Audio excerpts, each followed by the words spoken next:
Estamos na Páscoa, irmãos. Acordar num domingo de Páscoa é sempre, não sei como é para você, mas tem que ser sempre diferente e emocionante. Nós, por uma questão cultural mercantilista mais capitalista, a gente faz mais celebração do Natal.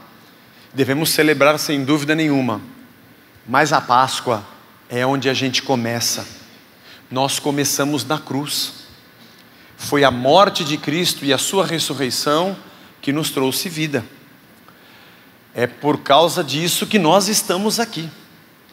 É porque Ele ressuscitou que a gente tem futuro, que a gente passa a existir eternamente, quer dizer, eternamente sempre, mas salvos, redimidos e vivos de verdade, porque Ele vive. Deus nos abençoe, que você possa fazer desse domingo de Páscoa um domingo de reflexão na sua vida. Nós vamos parar aqui para falar um pouco sobre isso. Nós vamos ter a nossa ceia de Páscoa, mas nós vamos relembrar o que Cristo fez por nós. Essa noite passada, eu estava assistindo o filme sobre a vida de Paulo. Eu não tinha assistido ainda o filme sobre a vida de Paulo. Na verdade, a vida de Paulo é um filme que teria que ser uma minissérie, e não pode nem ser mini, tem que ser uma grande série. Foram 30 anos praticamente, viajando milhares e milhares de quilômetros, abrindo igrejas na Ásia, abrindo igrejas em Roma, como ele esteve no final da sua vida, a comunidade que ele dava apoio ali, em toda a Grécia, o mundo greco-romano e o seu hardware, eu digo assim, que o mundo greco-romano contribuiu com o Evangelho, porque o pensamento grego nos ajudou com o software. Ele ajudou a gente a encaixar algumas coisas na cabeça. A teologia que a gente tinha fervendo no coração conheceu caminhos do pensamento lógico para poder ser melhor espalhado. E o hardware do Império Romano, com suas estradas e acessos, e até mesmo, por que não, a cidadania romana para Paulo, o levou a muitos lugares. E ali o Evangelho cresceu, chegou até nós. Eu tive algumas dúvidas assistindo o filme, porque às vezes eu confundia se aquela prisão dele era a segunda ou a primeira. Ele conversava com Lucas sobre o livro de Atos dos Apóstolos. Áquila e Priscila ainda estavam em Roma, mas eles foram para Éfeso, acho que entre a primeira e a segunda prisão de Paulo em Roma. Mas as datas sempre são muito complicadas, cada autor dá uma.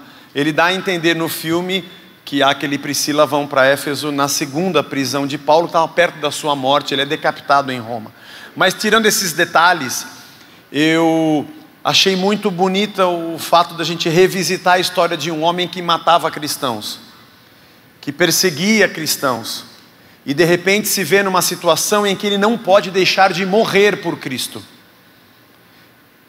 E interessante a ideia de que gente que ele perseguiu e morreu, se encontraria com ele na eternidade, porque Cristo chegou até ele, e ele também foi crucificado com Cristo.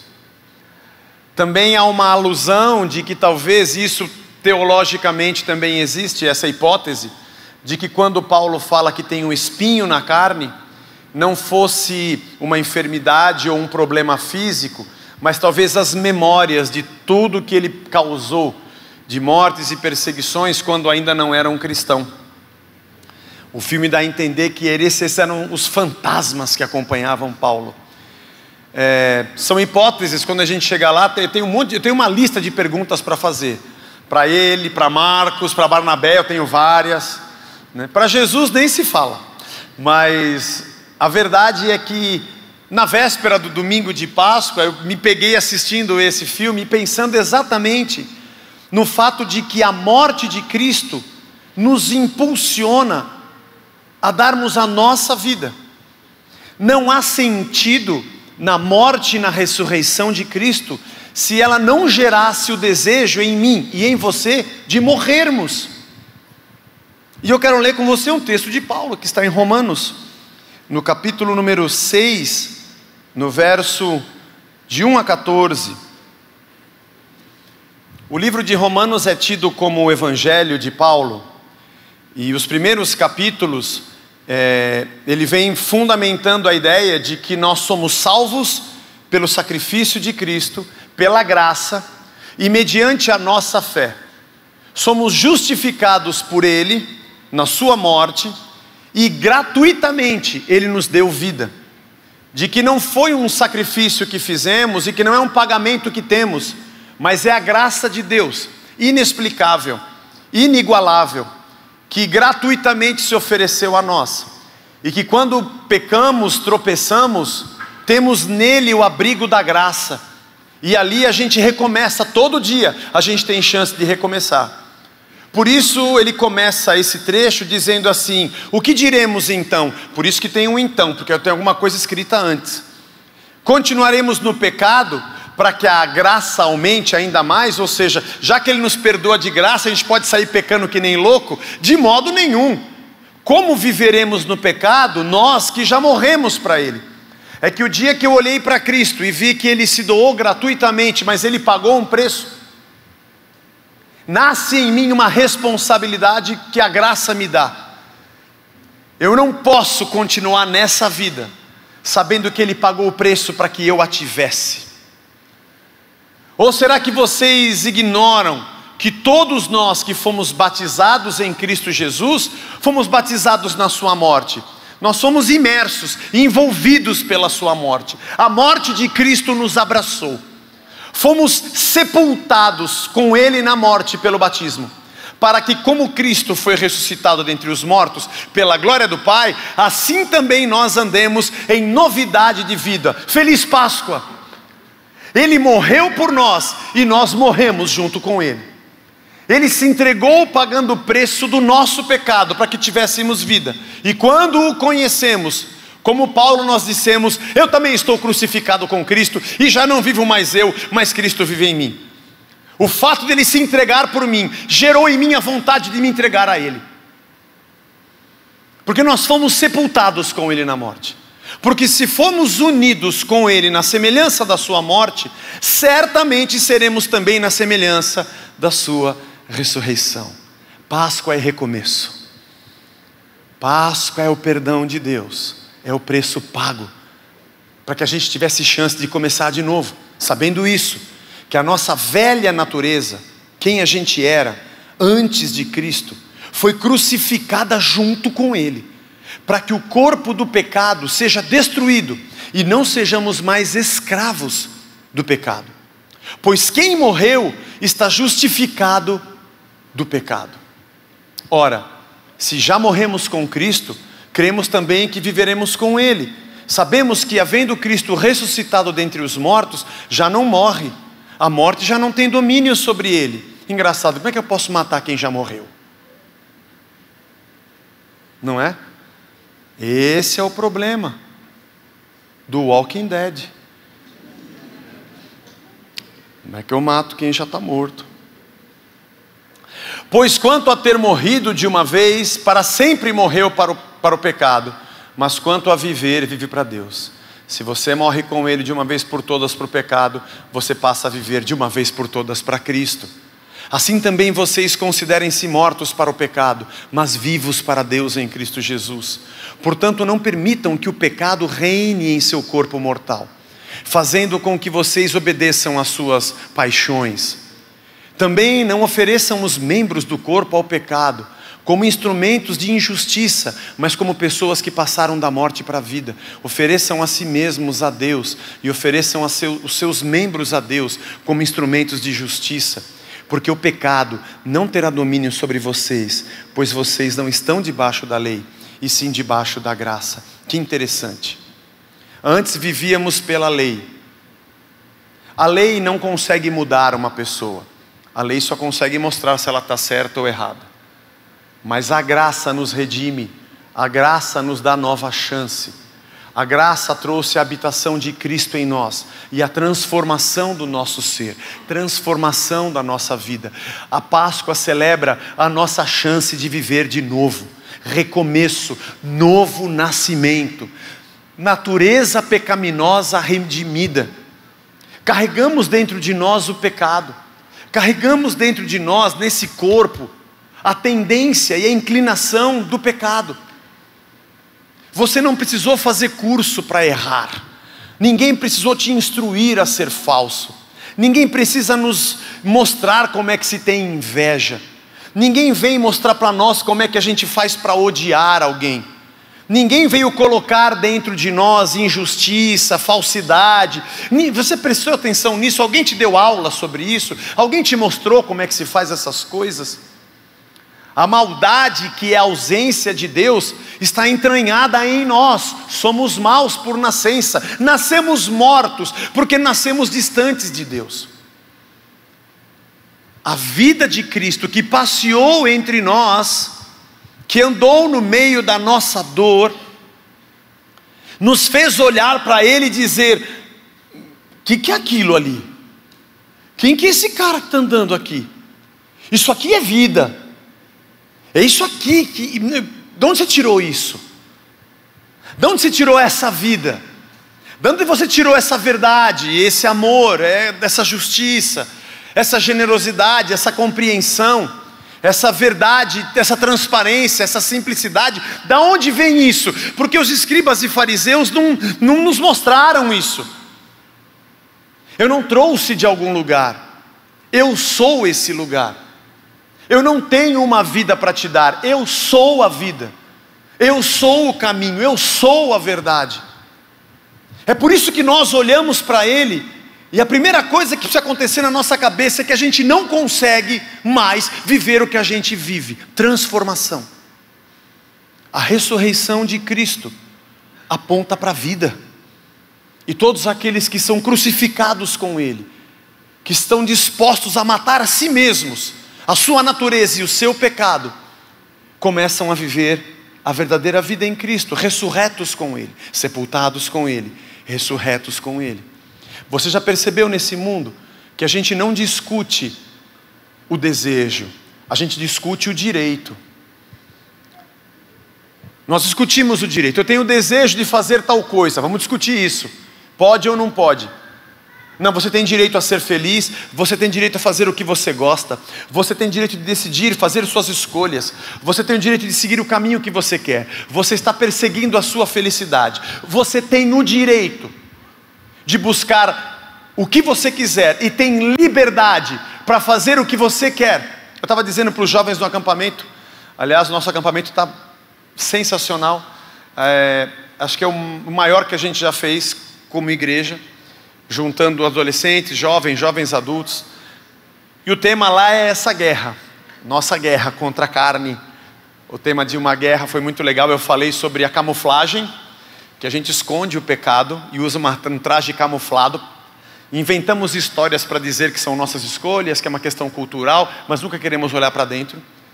E me deram também o tema para falar sobre a granada, que quando explode, ela destrói num raio de 50 metros todo mundo que está ao redor. E que às vezes nossas escolhas explodem outras pessoas, como nós também já fomos feridos por outras explosões. Vida comunitária, limites, enfim. E estava dizendo para eles que você não é livre para fazer o que você quer. Liberdade não é poder fazer o que você quer.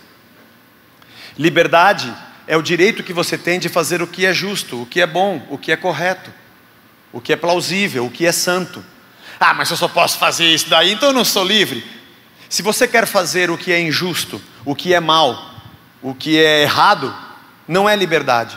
Significa que você é escravo. Porque liberdade não é poder fazer o que você quer. Liberdade é poder decidir o que você quer. Porque a sociedade canonizou o direito. Aliás, canonizou o desejo e luta pelo direito.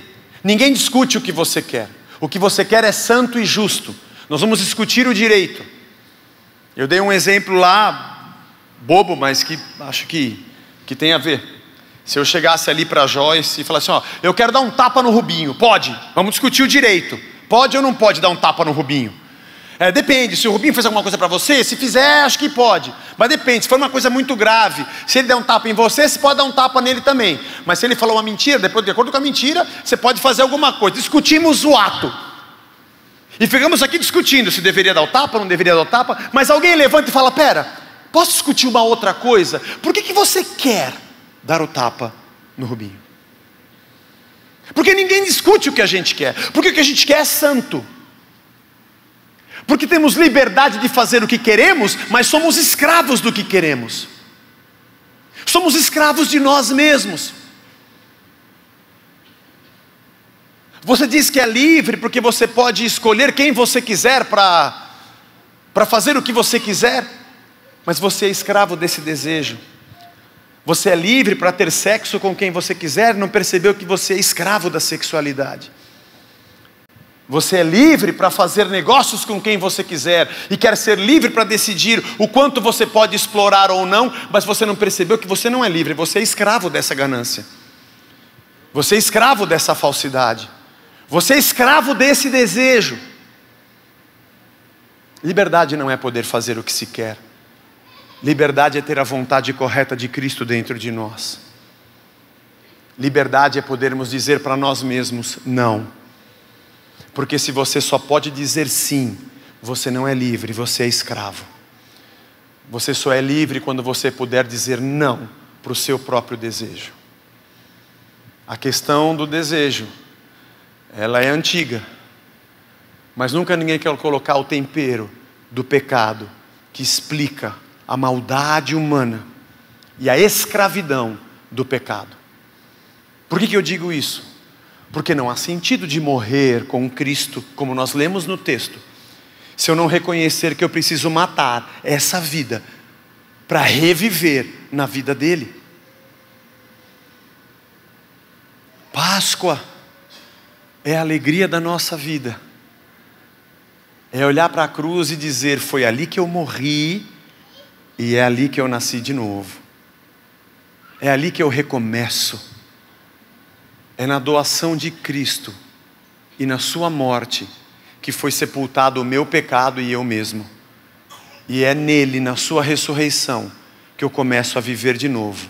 Mas não segundo as minhas paixões, mas segundo a sua vontade.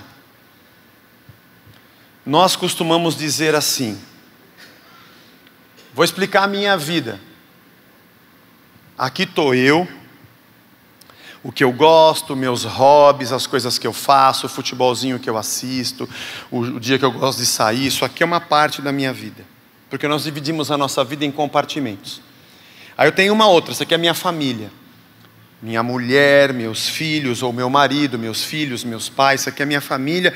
Aqui eu cumpro o meu papel, aqui eu sou quem eu sou, aqui eu sou pai. Aqui do lado tem as extensões da minha família e meus agregados. Tem meu sogro, minha sogra, meus cunhados, minha cunhada, meus parentes, meus primos, meu tio. A herança com os meus irmãos, com meu, sabe? Aqui é uma brigaiada desgraçada, mas isso aqui é uma outra parte da minha vida. Eu tenho uma outra parte da minha vida, isso aqui é o condomínio que eu moro. Eu sou subsíndico, eu brigando, o cara do apartamento 26, eu odeio aquele cara, o cachorro dele mordeu o meu, o outro estacionou o carro na minha vaga. Aqui é uma outra vida que eu tenho. Aqui eu tenho meu trabalho, as coisas que eu faço, sabe? Aí é uma dor de cabeça desgraçada, tentaram puxar meu tapete, assim vai. E aqui tem o pessoal, os meus amigos da faculdade, meus amigos da escola, a galera da antiga. E aqui tem a igreja. Que eu vou no domingo, olha ali a minha paz, viu? Domingo eu vou lá, desopilo, rezo um pouco. Ali eu ouço a Bíblia, é legal ouvir um pouco a Bíblia. O pastor lê lá, umas palavras bonitas. Tem os cânticos que eles fazem.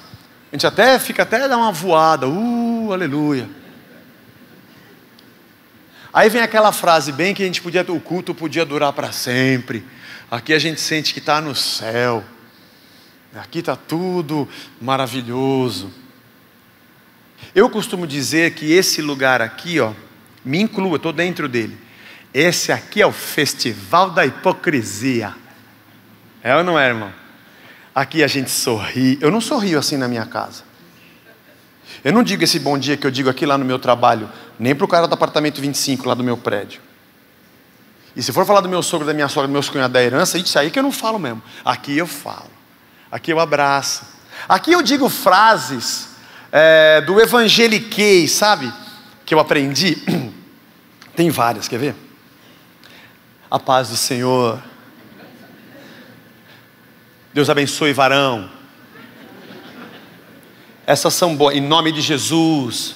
Se Deus quiser, Deus é Pai, Deus está me honrando. Nós temos um vocabulário e um monte de clichês evangélicos que só funcionam aqui dentro das quatro paredes.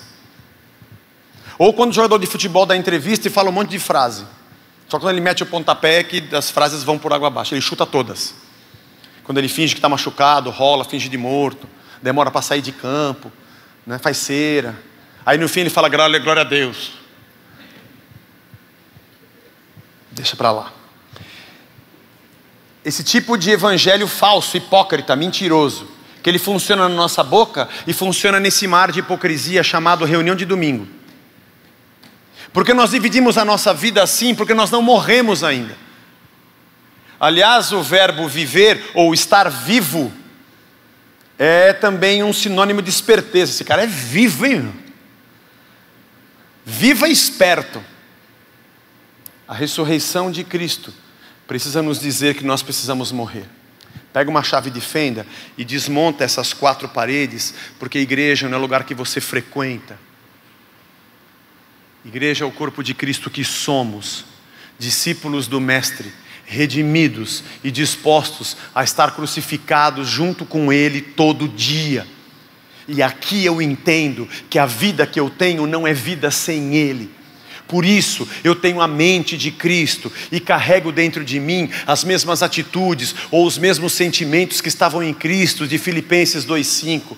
É aqui que eu tenho as leis do Senhor escritas em tábuas de carne e não em tábuas de pedra, tão por dentro e não por fora. É aqui que foi lavado não o exterior do copo, mas o interior da minha vida. É aqui que eu entendi que eu preciso morrer e me despojar do velho homem, das minhas velhas atitudes, porque eu vi a vida de Cristo que eu quero viver. E quando Ele morreu eu disse, eu estou crucificado com Cristo, fui junto. E quando Ele ressurge, eu tenho a chance de ressurgir para uma nova vida.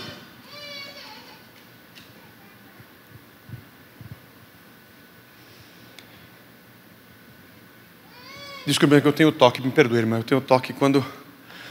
Onde que eu estava mesmo? Ressurgir para uma nova vida.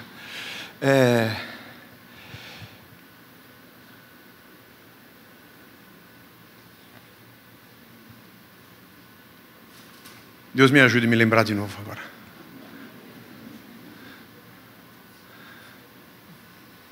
Sim. E aí, quando isso acontece comigo, eu não saio daqui e fecho a porta, esperando voltar no domingo que vem, para que eu sinta essas mesmas coisas. Eu não sinto, eu sou. Por isso o jeito que eu penso a minha vida particular, ou a minha família, ou meu sogro, a minha sogra e meus cunhados, ou meu condomínio, ou meu trabalho, ou os colegas da facul, ou o pessoal do futebol, em tudo isso eu sou a mesma pessoa. Eu sou uma nova criatura. A vida com Deus não é um compartimento da minha existência. Sou eu, nova criatura, transformado.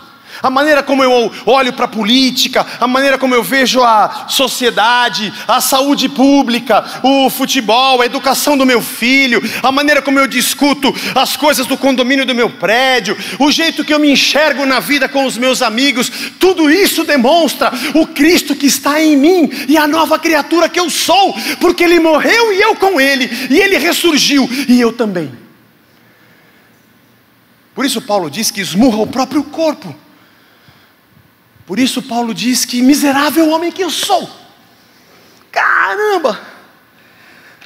O bem que eu deveria fazer eu não consigo. E o mal que eu não queria, toda hora eu estou fazendo. Há quanto tempo eu e você frequentamos igreja? Há quanto tempo nós cronologicamente podemos dizer sou cristão? 5, 10, 15 anos? Desde a adolescência. Pô, a galera cantou hoje porque ele vive, rapaz. Quando eu me converti, o mundo era preto e branco quando eu me converti. Não era nem a cores. Cantei isso no coral. Porque Ele vive. Oh, quanto tempo, hein? Cantava coros sacros no coral da igreja. Salmos e hinos, cantor cristão. E os corinhos. Somos jovens crentes que amam. Há quanto tempo? Há quanto tempo eu frequento a igreja? Há quanto tempo eu sou evangélico? Há quanto tempo você é a mesma pessoa? Há quanto tempo você é grosso? Há quanto tempo você ainda é falso? Há quanto tempo você ainda é irado? Pavio curto? Há quanto tempo você ainda carrega esse ódio? Talvez alguém que viva ao seu lado diga, nunca mudou. Pergunto a você, me incluo nisso. De que vale frequentarmos um lugar chamado igreja? De que adianta termos essas palavras escritas agora no aplicativo que você carrega no bolso? Eu tenho a Bíblia comigo o dia inteiro. Aqui não adianta, nem aqui. Tem que estar aqui e tem que descer 30 centímetros para cá. E tem que mudar o que tudo isso aqui faz. Porque se Cristo que morreu não nos levar à morte, nós não ressurgiremos com Ele na ressurreição. Páscoa é a celebração da nova vida. Páscoa reconhece cada um no nosso coração que a gente deu uma trombada com o Evangelho e Ele nos venceu. Que a palavra de Cristo nos fez curvar e que nós estamos dispostos a dizer, para mim, o morrer é Cristo, ou o viver é Cristo e o morrer é lucro. Se eu morrer, estou no lucro. Se eu viver, vivo por Ele. Se eu morrer, estou com Ele. Se eu estiver vivo, Ele está comigo. Mas eu vivo essa vida como se eu tivesse morrido para ela. Às vezes parece que o cristão é tão desesperado para que as coisas aconteçam do jeito que ele quer, que ele nunca é feliz na vida dele individual enquanto Deus não fizer o que Ele quer. E nunca será feliz na sua família quando Deus não mudar a minha mulher e meus filhos do jeito que eu quero. Eu nunca serei feliz com a minha família enquanto meu sogro, minha sogra, meus cunhados, meus irmãos não fizerem o que eu quero. Deus muda o coração deles. E aqui no meu prédio, eu nunca vou ser feliz, esse lugar nunca vai ser bom quando essas pessoas não mudarem. Você não percebeu que o problema sou eu e você?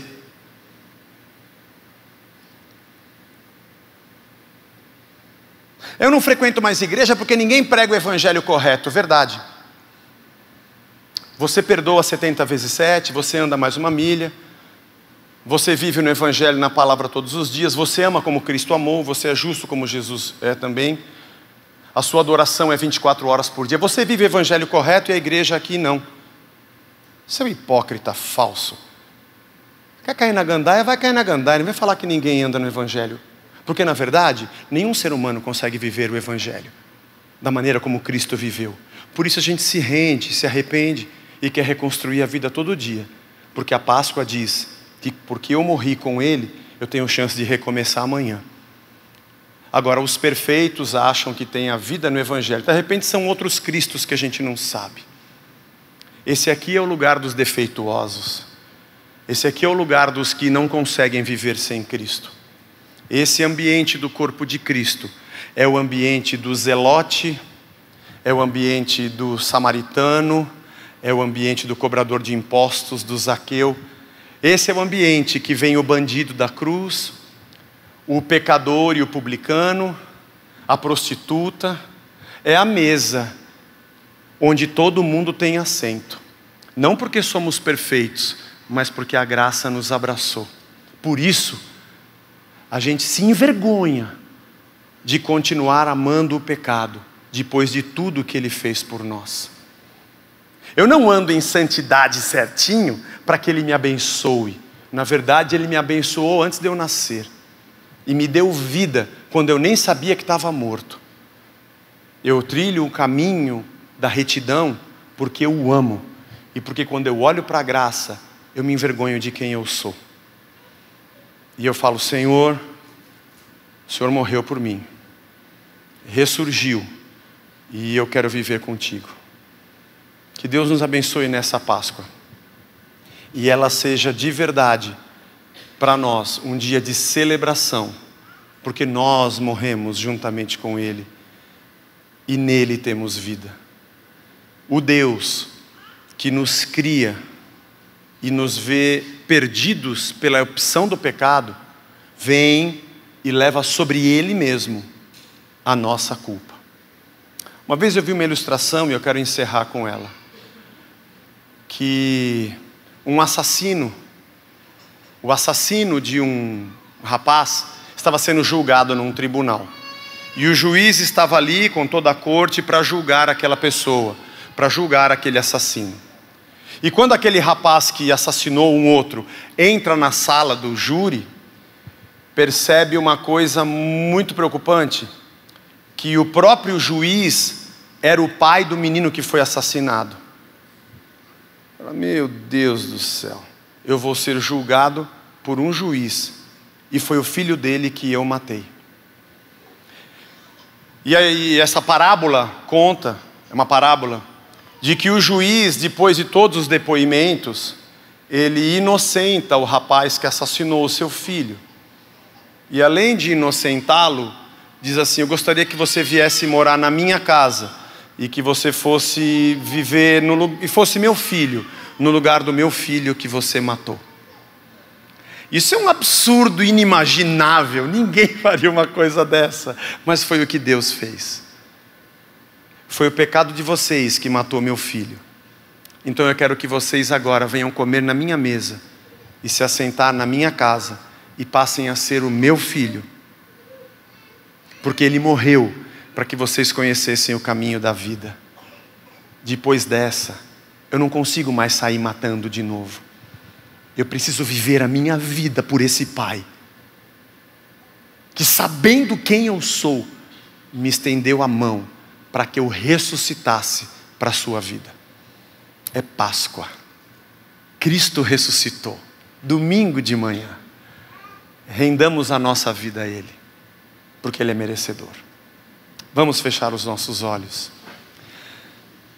Senhor Jesus, o Teu sacrifício nos constrange.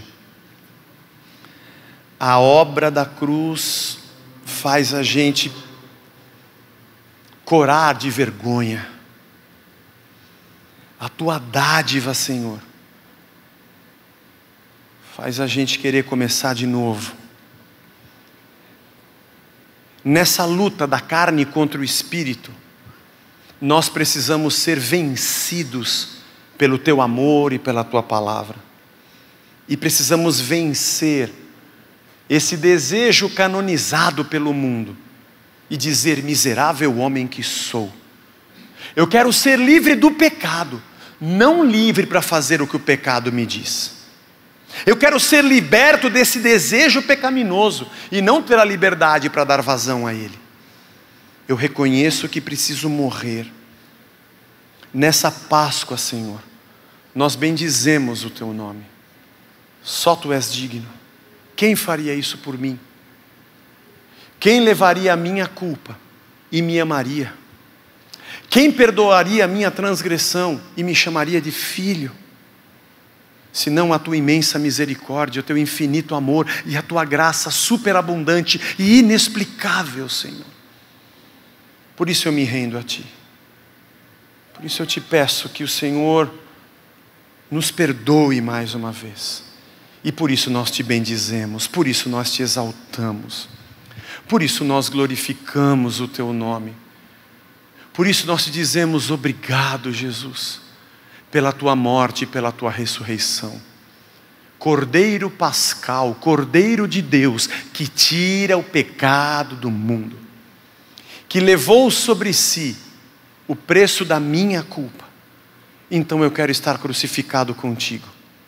Eu quero ser sepultado contigo, para que a Tua ressurreição do domingo de manhã represente a minha nova vida. Transforma-nos, Senhor. Mente, alma, coração, intenções, transforma-nos, Senhor. Queremos ter a hombridade, a dignidade de dizer: miserável homem que sou.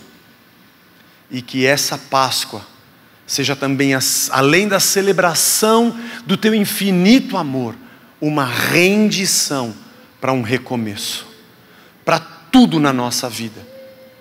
E a partir do teu sacrifício, a gente possa reprogramar a nossa cabeça para tudo que a gente faz. E sejamos filhos teus em todo lugar que a gente passar. Porque morremos e nascemos de novo para a tua glória. Em nome de Jesus Cristo. Amém. Aplauda aquele que morreu e ressuscitou. Aleluia. Nos deu vida em Cristo.